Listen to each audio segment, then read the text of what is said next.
Welcome to JP study. చూడండి, పౌరశాస్త్రంలో కేంద్ర రాష్ట్ర ప్రభుత్వాలు సోషల్కి సంబంధించి డిఎస్సికి సంబంధించి ఒకసారి చూడండి. కేంద్ర రాష్ట్ర ప్రభుత్వాలు దానికి సంబంధించిన ఇంపార్టెంట్ బిట్స్ ఒకసారి చూద్దాం.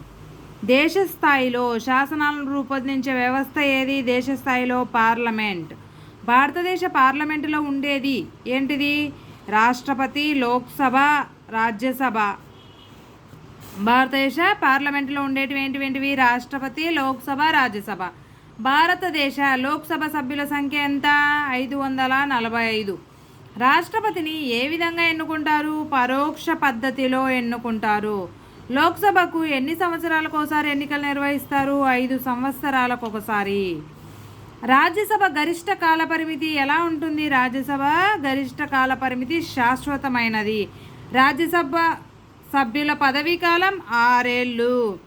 రాజ్యసభ సభ్యులు ఎలా ఎన్నికవుతారు? రాష్ట్ర శాసనసభ సభ్యుల ద్వారా పరోక్ష పద్ధతిలో ఎన్నికవుతారు. రాజ్యసభకు ప్రతి 2 ఏళ్లకు ఒకసారి ఎంతమంది సభ్యులు ఎన్నికవుతారు? మొత్తం పదవుల్లో మొత్తం సభ్యుల్లోని 3వ వంతు. ఏంటి? రాజ్యసభకు ప్రతి 2 ఏళ్లకు ఒకసారి ఎంతమంది సభ్యులు ఎన్నికవుతారు? మొత్తం సభ్యుల్లో 3వ వంతు. రాజ్యసభకు రాష్ట్రపతి ఎంతమంది సభ్యులను నామినేట్ చేస్తాడు? రాష్ట్రపతి 12 మంది సభ్యులను నామినేట్ చేస్తాడు. పార్లమెంట్ ఏ అంశాలపై చట్టాలను రూపొందిస్తుంది? కేంద్ర జాబితా, ఉమ్మడి జాబితాలోని అంశాలపై పార్లమెంటు చట్టాలను రూపొందిస్తుంది. ఆర్థిక బిల్లుల విషయంలో ఏ సభకు ఎక్కువ అధికారం ఉంటుంది? లోక్సభకు ఎక్కువ అధికారం ఉంటుంది.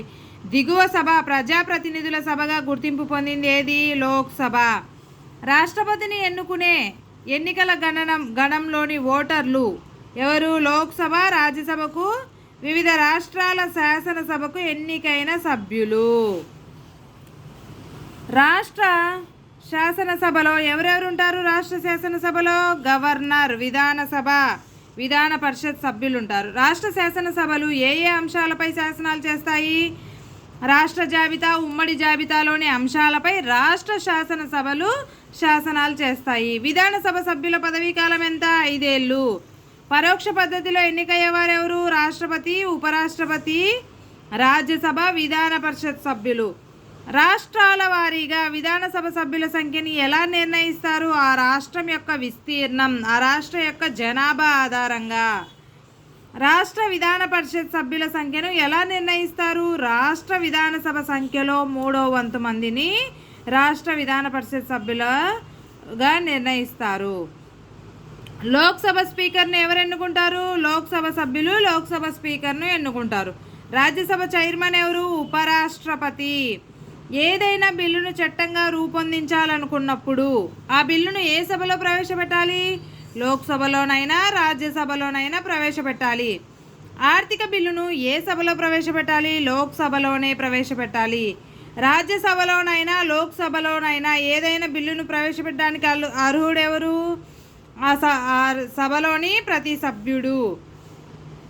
లోక్సభలో ఆర్థిక బిల్లును ఎవరు ప్రవేశపెడతారు? ప్రభుత్వం ప్రవేశపెడుతుంది.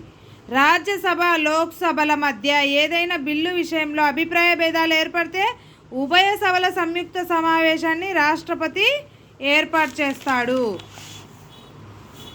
ఉభయ సభల సంయుక్త సమావేశానికి అధ్యక్షత వహించేది ఎవరు? లోక్సభ స్పీకర్.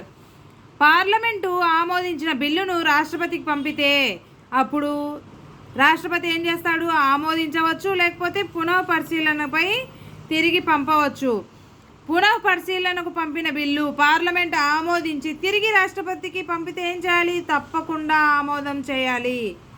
ఇక ఈ వీడియోలో 30 బిట్స్ చూసాం కదా. ఇక నెక్స్ట్ వీడియోలో మిగతా బిట్స్ చూద్దాం. Thank you for watching. Please like, share and subscribe.